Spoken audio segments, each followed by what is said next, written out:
Inilah Injil suci menurut Yohanes. Kemudian Yesus menampakkan diri lagi kepada murid-muridnya di pantai Danau Tiberias. Ia menampakkan diri sebagai berikut. Di pantai itu berkumpul Simon Petrus, Thomas yang disebut Didimus, Natanael dari Kana yang di Galilea, anak-anak Zebedeus, dan 2 orang muridnya yang lain. Kata Simon Petrus kepada mereka, "Aku pergi menangkap ikan." Kata mereka kepadanya, "Kami pergi juga dengan engkau." Mereka berangkat lalu naik ke perahu, tetapi malam itu mereka tidak menangkap apa-apa. Ketika hari mulai siang, Yesus berdiri di pantai. Akan tetapi murid-murid itu tidak tahu bahwa itu adalah Yesus. Kata Yesus kepada mereka, "Hai anak-anak, adakah kamu mempunyai lauk pauk?"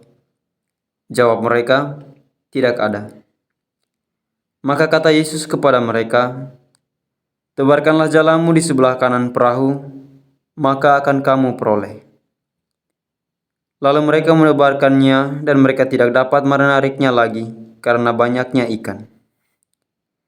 Maka murid yang dikasihi Yesus itu berkata kepada Petrus, "Itu Tuhan."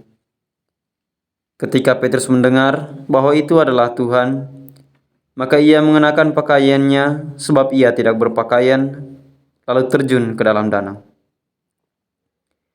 Murid-murid yang lain datang dengan perahu karena mereka tidak jauh dari darat.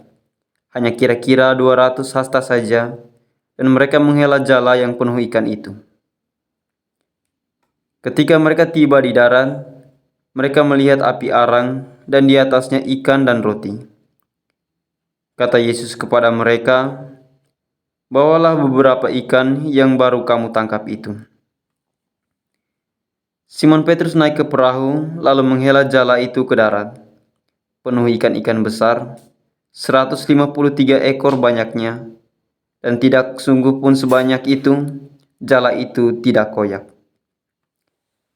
Kata Yesus kepada mereka, "Marilah dan sarapanlah." Tidak ada di antara murid-murid itu yang berani bertanya kepadanya, "Siapakah engkau?" Sebab mereka tahu bahwa itu ia adalah Tuhan. Yesus maju ke depan, mengambil roti dan memberikannya kepada mereka, demikian juga ikan itu. Itulah ketiga kalinya Yesus menampakkan diri kepada murid-muridnya sesudah ia bangkit dari antara orang mati. Demikianlah sabda Tuhan. Saudara-saudari yang terkasih, saya mengawali renungan ini dengan satu ungkapan yang pernah saya dengar dari teman saya. Ia mengatakan bahwa akan sangat sukar untuk membangun kembali kepercayaan usai diruntuhkan oleh pengkhianatan. Ia mungkin mampu memaafkan, namun ia tidak lagi dapat memberi kepercayaan sepenuhnya. Kondisi yang demikian tidak sulit untuk ditemukan.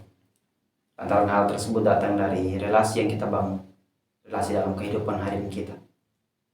Saling mencintai, pengkhianatan, perasaan tersakiti, atau apapun konsekuensi yang kita terima, semata-mata berasal dari relasi yang kita bangun. Manakala kita mempercayai dan menyayangi orang lain, kita pun mesti berani menghadapi konsekuensi yang turut bersertanya, yakni dikecewakan, dibenci, ataupun disakiti. Antidot dari problematika tersebut adalah memaafkan. Memaafkan dengan tulus hati. Saudara-saudari yang terkasih, bacaan Injil hari ini menyuguhkan kisah kecil di tepi Danau Tiberias selesai peristiwa kebangkitan. Yesus kembali bertemu dengan murid-muridnya. Saya dapat membayangkan bahwa pertemuan tersebut terasa amat canggung, mengingat tindakan pengecut para murid manakala Yesus berada di titik nadir kehidupannya. Para murid berpaling darinya. Akan tetapi, Yesus kembali menemui mereka sembari membawa benih kepercayaan yang baru, guna menguatkan hati para muridnya. Yesus menunjukkan ketulusan hatinya dalam memaafkan. Ketulusan dalam memaafkan tersebut menjadi antidot dari pengkhianatan dan kekecewaan. Rasa-rasa tersebut menjadi obat penawar. Saudara-saudara yang terkasih, kita pun mesti berlaku demikian, yakni berani untuk memaafkan dan kembali mempercayai sesama kita, kendati hal tersebut bukanlah sebuah perkara mudah. Benar adanya bahwa kita dapat menyangkal suara hati kita yang menyerukan kekecewaan dan pengkhianatan yang kita terima. Namun kita juga tidak mungkin menutup celah untuk memaafkan dan mempercayai sesama kita. Semoga bekal iman yang kita tuai dari kisah Injil hari ini dapat membantu kita menapaki jalan yang kemudian kita. Tuhan memberkati.